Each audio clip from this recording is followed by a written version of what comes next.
Hello, everybody, and welcome back. I am in the north of Germany and it is dark outside, so at the very north, at the Danish border. So we won't have much light now during the period to come. Autumn and winter are pretty dark here, but I try to enlighten the days and I try to enlighten your days. Now, yesterday I spoke about pleasing others and that it is a good idea to stop pleasing others and rather please yourself, notwithstanding knowing your needs, knowing what you want in life, and express it and ask for it and say what you have to say. And today I would like to talk about self-confidence and self-worth, two different categories. But I tell you, the more you stop pleasing others, the more you know about your own needs and start to please yourself, the stronger your self confidence will be. You will grow self confidence by knowing what you need, by setting your goals, reaching your goals, and really achieve what you want to achieve. One important point is stop this pleasing business. Now, for me, self confidence and self worth are two different things, as I said, even though it is a more complex idea, and both confidence and worth are intertwined. But still, let me be a little bit clearer to explain what I mean. So, self confidence for me is linked to action, to achieving, to goals, to setting goals and reaching goals, knowing where you want to go, and also knowing where you are, what your strengths are, where your weaknesses are, and set goals accordingly. Whereas self worth has to do with my manifestation, my being in this life. It has to do with feeling my value and not deriving from an action necessarily. It can, of course. That's why I say it's intertwined. Now, self confidence, as I said, can grow by reaching or stretching the boundaries a little bit, a little bit, a little bit, step by step, small steps, after a good self evaluation of where you are, what you want, where you want to go, and then stretch and go. And your self confidence will grow by achieving your goals. So, therefore, it is important not to set a goal too far away, but really baby steps, small steps, so that you can have the feeling, oh, I really achieved something. Now, for me, sharing some personal stuff here today, I'm pretty self confident. I know about my strengths more or less, and I know about my weaknesses more or less, and it is changing like life in general. So I can set my goals and stretch a little bit, reach them, and feel good about it. The summit, for example, for me was a challenge. I wanted to be more visible, so I set my goals, stretched, and in my belief system, succeeded so that I can feel good about myself and set new goals. So in 85, I had decided for the last and very time to leave Germany. I wanted to do it before, but life had different ideas for me. But in 85, it was the year where I wanted to go.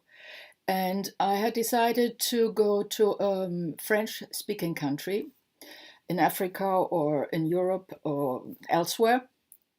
And I applied for jobs. Now, this again was a challenge. I had to brush up my French. I had two small children. um, in my care to take with me, and I applied for a job. So I was offered a job in Brussels together with 30 other applicants, competitors, if you like. But I had the idea with my self confidence that I would be the one who would get the job in Brussels. So a friend of mine drove me 300 kilometers to the place where I had the interview for the job.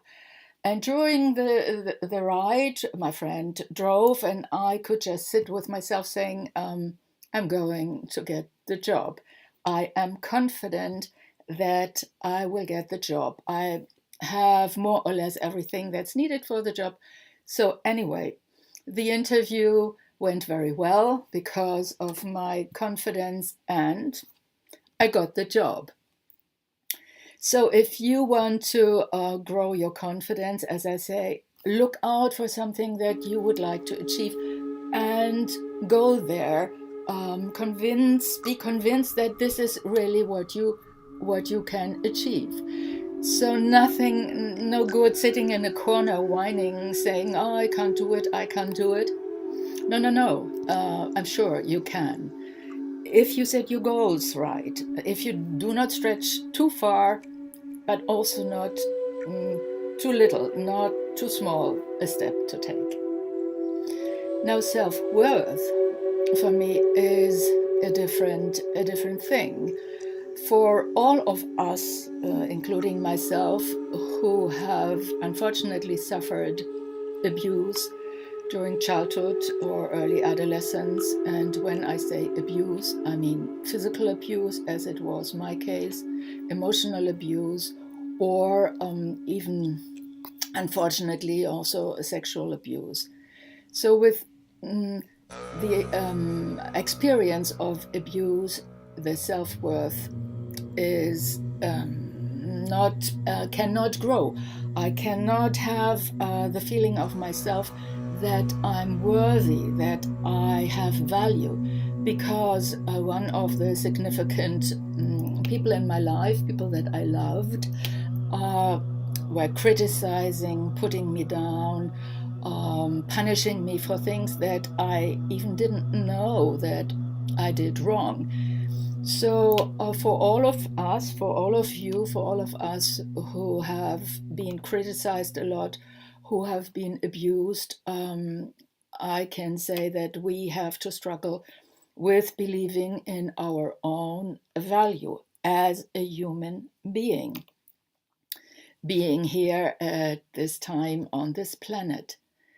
So, my worth, as I say, is not always clear, and I don't know all of the time, or I don't have the feeling, the conviction all of the time that I'm worthy being loved, that I'm lovable. How can we get there to have the conviction, to have the feeling that we are lovable human beings? Now, for me, there are two things. For you, there might be others, but first of all, my spiritual practice and my creative practice. These are two means, two ways for me to feel that I am here without judgment, that I'm okay the way I am. So, what I do is I go into nature, and if the weather allows, I will sit in nature and meditate under a tree next to a brook, just having the feeling that I belong to this life, to this planet, that I'm okay and that I'm part of nature. So this gives me a good feeling of my value, of my worthiness. The other practice for me is just taking colors or words or a song, whatever, to express myself, to manifest myself through different ways without any judgment attached. Often I won't share my expressions with others. It's really my relationship with myself, and only I can feel the value and the worthiness, only me. So, where does it show this difficulty? I often have no idea what impact my service has on others. Things for me are completely normal and natural. For example, the way that I listen to people, or the way that I can suggest some solutions, or just be there, hold the space. For me, it is so natural and so normal that I have no idea what value, or I have little idea, I wouldn't say no idea, what value my holding your space means to you. So I depend on feedback in order to position myself, and I ask for feedback. So this is another possibility to really know where you are, how you are perceived by others, and what value you have for yourself and also for others. Because we need feedback, we need communication in order to know where we are in life and how to navigate our life journey. So these are my suggestions for today: self-confidence, the doing part, the human doing, and self-worth, the human being. We are both. We are both. And a good combination, a good playing together of these two sides are necessary to feel good about ourselves. And please stop pleasing. Set your goals. Go out in nature or meditate or do yoga, qigong, whatever is right for you, to feel yourself without judgment, just being here in this life, in your manifestation.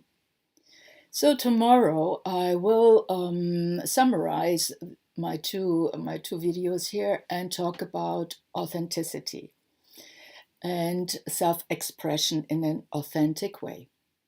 I hope you're with me tomorrow.